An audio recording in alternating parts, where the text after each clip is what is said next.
As we all know, there are special Joy-Cons that came out for Skyward Sword. And we have some. I'm so excited to look at them. Dun, dun, dun, dun. I've been waiting to open them with you guys.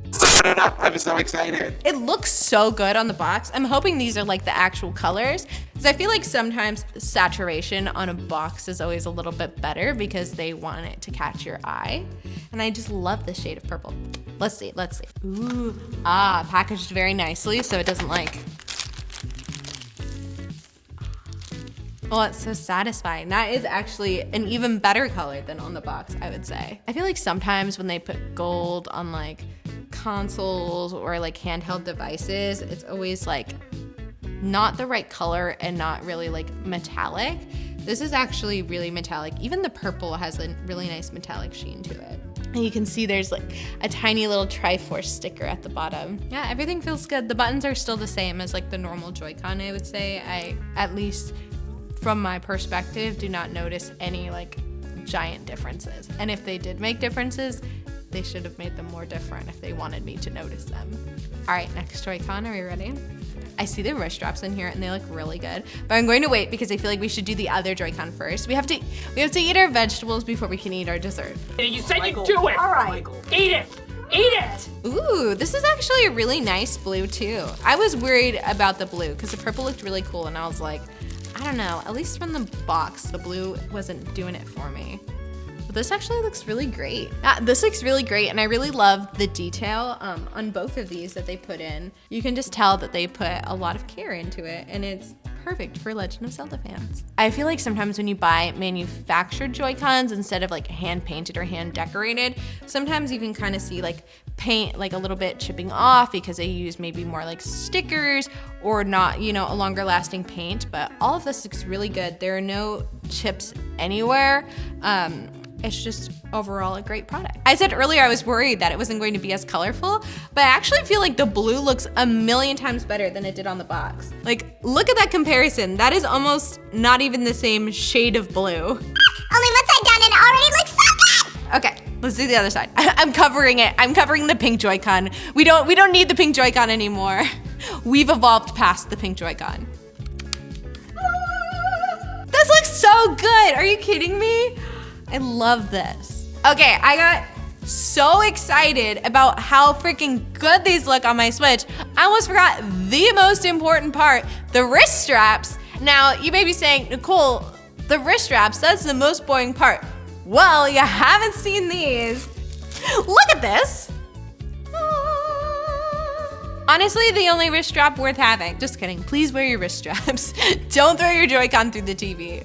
I'm sure it would be less bad than throwing your Wii remote through the TV, but let's still not do it. This is so great though. I will say, my first thought when I look at it is not Legend of Zelda. It's like the old like Kirkland Costco brand Dixie cups, but I love those too, so win-win.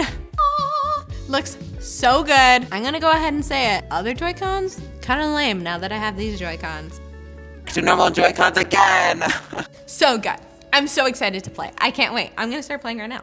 See you. And speaking of Skyward Sword, the new HD version is out and people have opinions. I feel like there are always people that are just gonna like nag on new versions and not wanna have fun. But I think you have to be open to changes, and if it's bad and fine, we can all hate it. But if it's actually good or an improvement, then we can enjoy it and just have an all-around good time. Because at the end of the day, it beats having to go and get your Wii out and hook everything back up to your TV. It's a lot easier to just put a cartridge in your Switch. And I think it breathes life into old games that, again, are probably just collecting dust because you're too lazy to get your Switch out. And it's fine. I'm too lazy to get my Switch out too. That's why I'm saying. All right, so what differences can you actually expect on your new Skyward Sword copy?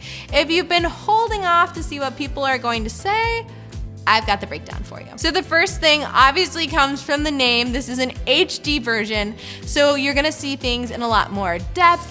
Those jagged edges are now gone. It just has an overall smoother look to it. The next thing is there's actually better motion controls. The Switch Joy-Cons are a lot more receptive than the Wii, which means you're going to have a lot less misjabbed and arrows. One bummer about this update specifically is that if you're playing the game on the Switch Lite, you will not experience this at all because you cannot take the Joy-Cons out. This is more of a handheld version for you. So if you did previously have it on the Wii and you're now moving to the Switch Lite, just know it's going to be a different experience because again, there's no handheld play element for you. One of these adjustments that people have a love-hate relationship is that the camera controls are different, which again, if you're like me and you hate change, it's a little bit of an annoyance, but you have to keep in mind, a lot of us haven't played Skyward Sword since like 2011.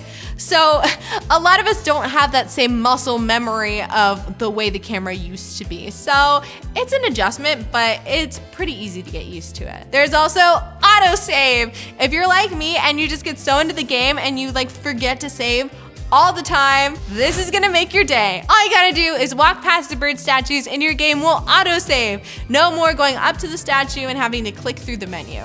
Honestly, probably the biggest change for Skyward Sword, and in my opinion, a great change, is Fi is way reined in. So, if you remember, in the original Skyward Sword, like, you could just be coming out of a cutscene and see like a fire, and then Fi would pop up and put you in another cutscene and just be like, oh, that's fire, it's hot. It has a 60% chance of burning you. Which is like, yeah, Fi, of course. Please stop interrupting me so I can run away from it. Now, you can actually choose when you access Fi instead of just her popping up all the time. Cutscenes and dialogue can also be skipped now. So if she's driving you nuts, don't worry. Plus, items are only given a description the first time you find them in the game, not every single time. You know, they just added a little bit of updates just to help our overall sanity, and I appreciate that. Also, good news for this version of the game, if you have the Zelda and Loftwing amiibo, you can go in between worlds whenever you want. Some people are kind of upset about this because it's creating a paywall to have a really fun feature of the game. At least it's not microtransactions, okay? We're not the Star Wars game over here. We're not making you buy anything to finish the game. You can still play the game, but it's a bummer. Another pretty much controversial aspect of this game is that if you have the Zelda and Loftwing amiibo, you can go between the two lands whenever you want. A lot of people are kind of pissed that this is behind a $20 paywall, and I totally understand that. But you can still play the game without it, so I get Nintendo's viewpoint. It's just something that's such a huge advantage, it sucks not to have.